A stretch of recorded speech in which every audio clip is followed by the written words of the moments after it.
What's on TV? Let's find out. Like you know to check the propane. Let's fire up.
Hello, this is Niswander, and welcome to the Nowman Show. And once again, I am here with pianist, composer extraordinaire Mike Garson, and it's a pleasure to welcome you back to the Nowman Show. This is technically our fourth episode and our third meeting, so it's nice to be here. Huh? That was a piece that I wrote for Bill Evans. Sometimes pieces they go dormant for 10, 20 years, and then I recently started playing again, and you play them till you don't want to play them again. But that was a improvised version, except for the melody, obviously, of this waltz I wrote for Bill, who was very dear to my heart. Blessed to have had a 6-hour lesson with him, and saw him so many times at the Village Vanguard. So he was a big influence on my life. I would sit almost this close to where the piano was at the club, and it was a beautiful experience. Did he ever have a group to play with, or was he mostly just solo keyboard? No, he had always a great trio. He did some solo records, but he had an amazing trio with a bass player named Scott LaFaro in early 1960, and a drummer named Paul Moshian. And then Scott passed away. I think it might have been a car accident. Then people like Eddie Gomez and Chuck Israels, they came in. Great. He always had amazing trios, but I was very lucky to be able to drive down from Brooklyn into New York City to the Village Vanguard, which is still there, and watch those shows. Big influence on my life.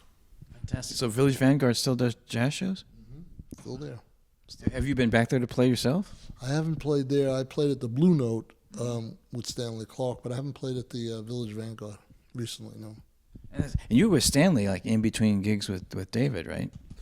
Yes. I worked with Stanley in 78 and 79, and then we toured all the Blue Notes in Japan, New York, and Tokyo, and Osaka. We did that in around 1998. We never even have released any of those recordings. We have them all recorded on DATs, maybe 40, 50 hours. Oh, wow. So there's some other stuff too. Are you in touch with Stanley on that? I saw him we both did played at a benefit for KTLA. No, it was a KPFK. KPFK is the one, yeah, in town. We did a benefit for them both about 2 months ago. So I saw him there. I hadn't seen him for a while. Oh, wow. I need to reconnect with them. I was the community advisory board chair there for a few years, and they've. You should connect with him.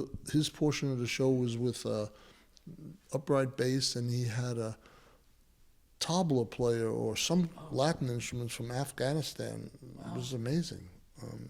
The two of them together, just bass. It was really nice.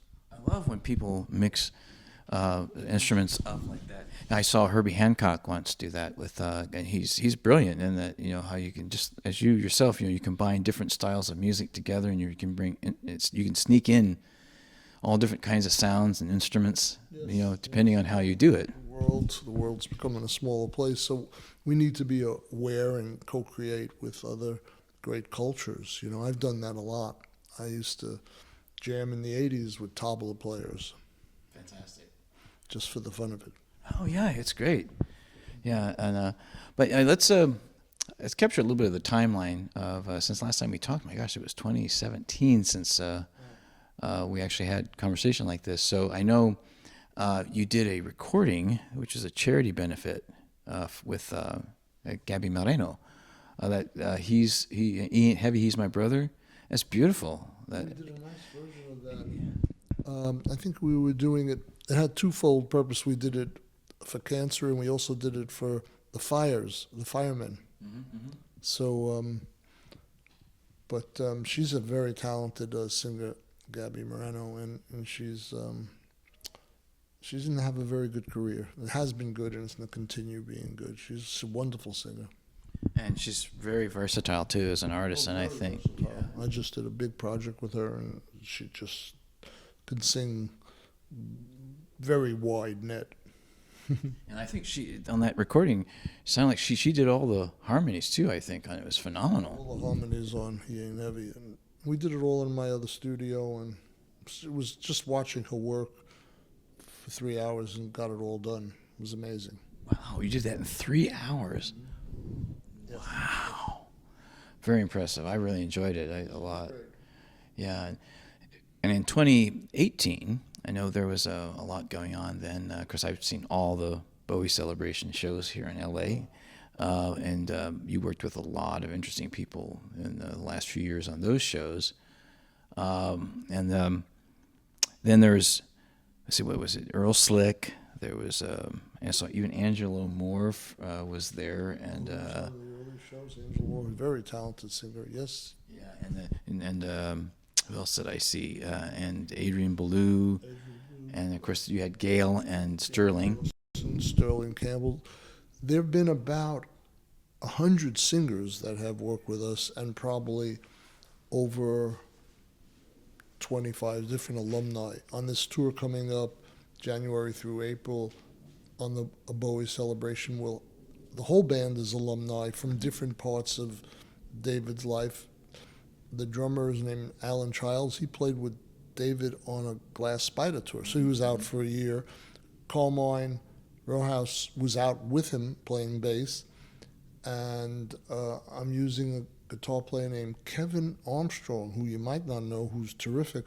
He wrote the title track Outside with David, and he played on Absolute Beginners, which was a great Bowie song. So, but I had never connected with him in the Bowie Celebration. I had worked with him on another project. He's been out with Iggy Pop as the music director the last 5-6 years. Oh. Then we have, so he's great. And then we have Jerry Leonard, who's been with David. He did the reality tour with us, and he was musical director. And he's a wonderful guitar player and great on ambient sounds, but he can do everything. And myself. And then we have, in the States, we have actually Corey Glover from Living Colour. He's wonderful. We have Sting's son, Joe Sumner. And then I'm bringing a female vocalist from Canada down. She's like a Janis Joplin. She's amazing. Her name is Sass Jordan. So she sat in with us in Canada the last 2 years. I said, I need more of her. So she's going to do the whole American tour and Canadian tour, which will be in March into early April. So we have, a great band, but this will be like my fourth band since David passed. And they're always great because everybody's there to support the music. The fans are singing every word to every song. It's heartwarming. And I'm really looking forward to this band. And this, I just came from London actually doing a stripped-down version with some singers over there. Including Mark Allman from Soft Cell, right? Mark Allman was great. He sang My Death, and it's just to die for. And he loved the version that I sent him that not too many have heard that I did with David in the Manhattan Center in the 90s. It was just piano and voice. It was just gorgeous. So we used that as a template, and he sang it beautiful. Plus, we did some of his songs, Tainted Love, and we did... Sex Dwarf, did you do that one? No, we did one called Say Hello, Wave Goodbye, which he wrote. It was a very cute song. And the audience got a kick out of it. And there was another great singer named Simon Westbrook, who's just local, but just really understood the music. And then I had a piano, 2 vocalists, and what was hilarious, I had 2 sax players. Oh, really? No drums, no bass, really? No guitar, just 2 sax players. And one of them did some background vocals. And that was Claire Hurst. She actually was at Live Aid with David. She played with him back in the 80s. Was she singing? She was playing sax. She does background vocals, but she's a good sax player. And then a guy named Terry Edwards, who, when I did Aladdin Sane with him, this was just a week ago, he played 2 saxes at the same time. So the audience went crazy, and Mark Ammon sang it with this guy Simon, and it was 2 vocals. It was really wonderful. So I'm finding I'm able to do the Bowie thing in many contexts, very simple, the larger bands. I eventually will do some orchestra ones, and it's just continuously evolving.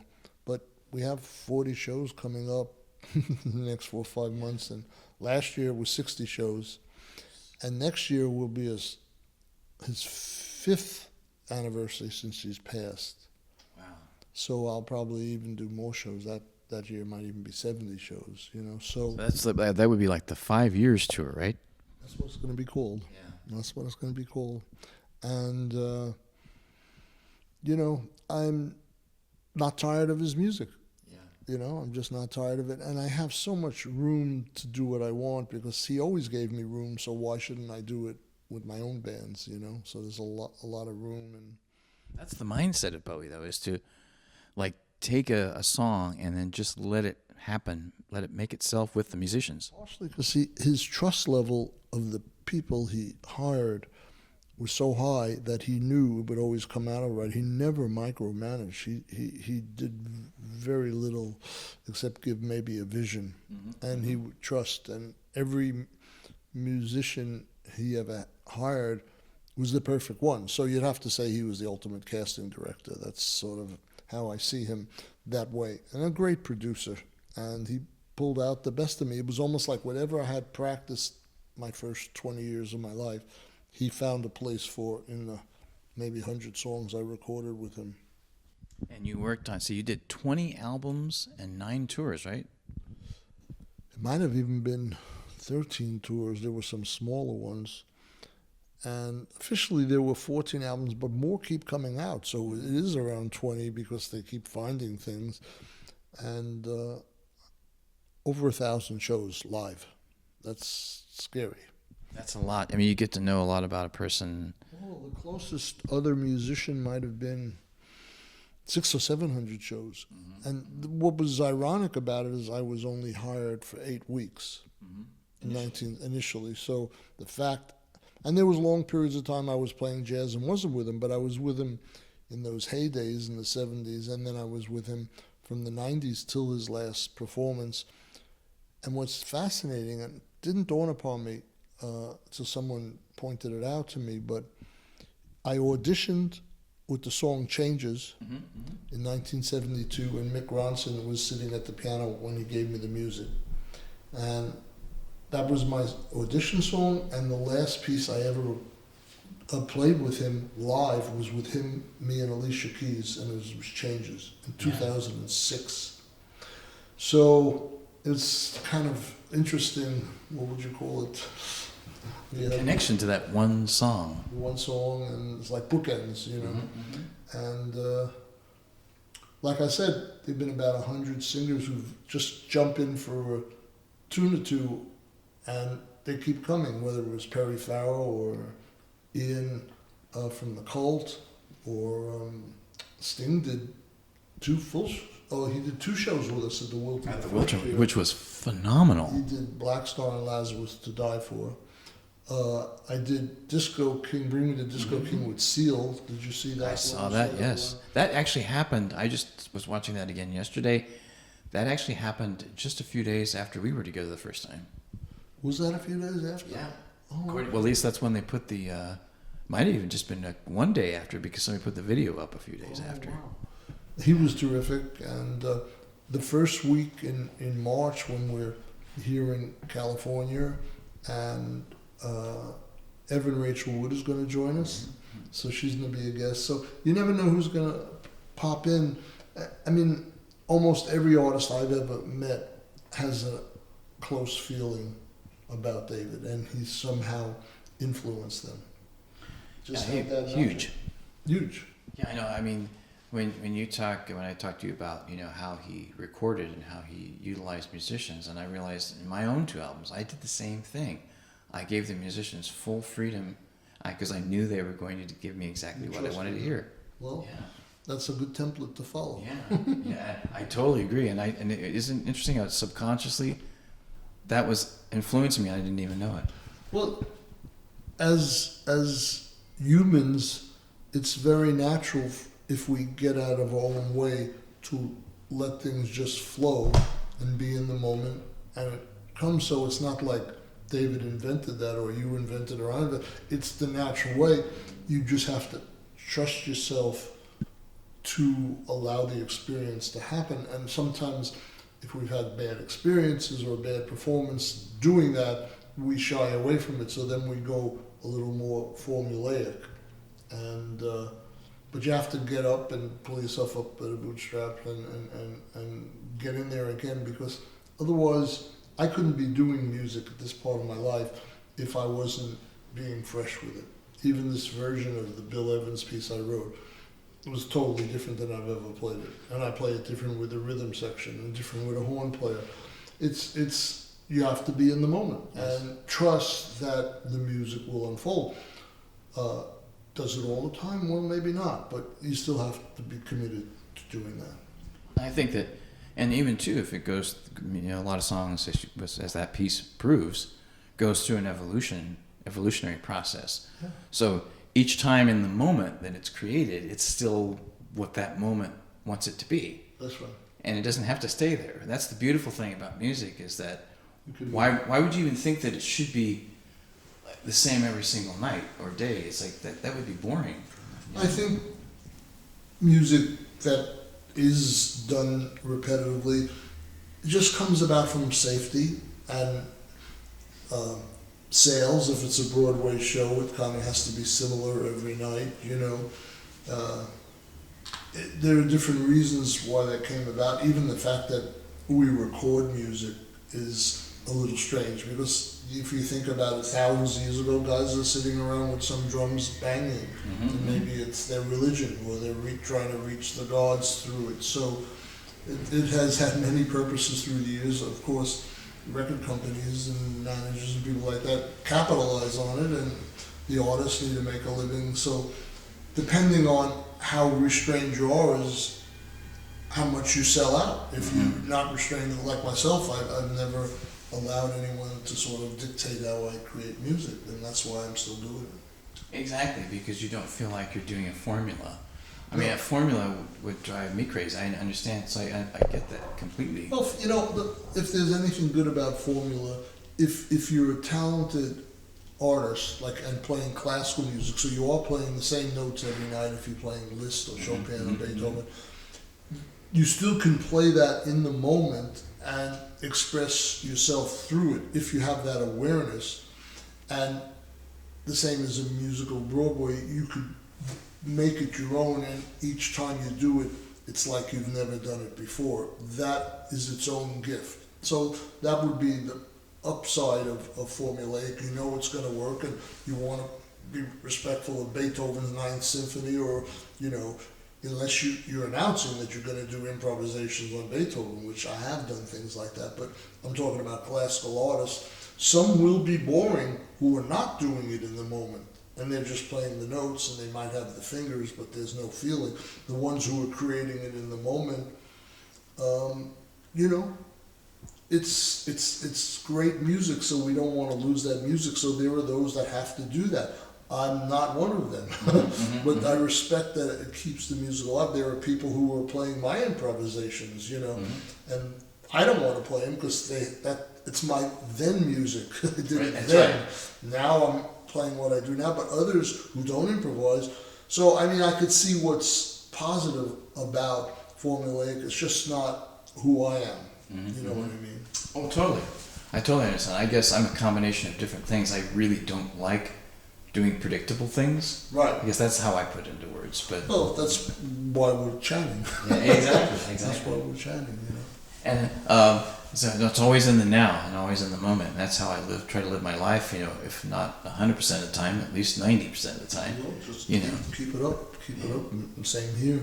Yeah, Want exactly. to play something for you now? Well, let's see. In 2018, a movie came out, Bohemian Rhapsody. Oh. And it was a phenomenal movie. It was great. I liked it very much. It was great. And I remember when Under Pressure came out, and I was working in a record store at the time, and one of my coworkers came up to me and said, well, it hadn't come out yet, and he said, Dan, you're going to love this. And I said, what do you mean? 2 of your favorite artists are going to get together and record? And I was like, what? Yeah, Queen and David Bowie are going to get together and record. I was so excited. I couldn't wait to hear it. And then it was one of those experiences when I first heard it, I was just this is going to be one of my favorite songs of all time. It was just so well put, and I understood immediately the creative process and what each person did and how it must have come together so spontaneously. So that song and hearing, I've heard Queen play it, but hearing you guys play it is the first time that the first band, 2016, the Celebration Band, was the first time I heard that song get played live. And it was phenomenal. It's a phenomenal song, and phenomenal. So not everybody can do it, and there's quite a range. And I love the song. Yeah, I was thinking something spontaneous as a tribute to Freddie Mercury and David Bowie. Combination. A combination. Well, the best I could probably do is sort of look into their worlds and their universe when they were here on this planet and maybe wherever they might be now. And the only thing I could probably do that would be honest would be to do a homage to them. And so I'm more than happy to do that. Does that sound great? Yeah, Let's do that. Let's see how it works.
if a person is a Bowie fan or a Queen fan, that music is going to heal them. People are attached to their iPhones and the iPods in the early days and the earplugs in there, and they're walking around town. People are listening. There's got to be right now probably 500 million people listening to music of some sort. Absolutely. Around the world. So it's part of our fabric, but sometimes we don't acknowledge just how amazing it is. The past is gone.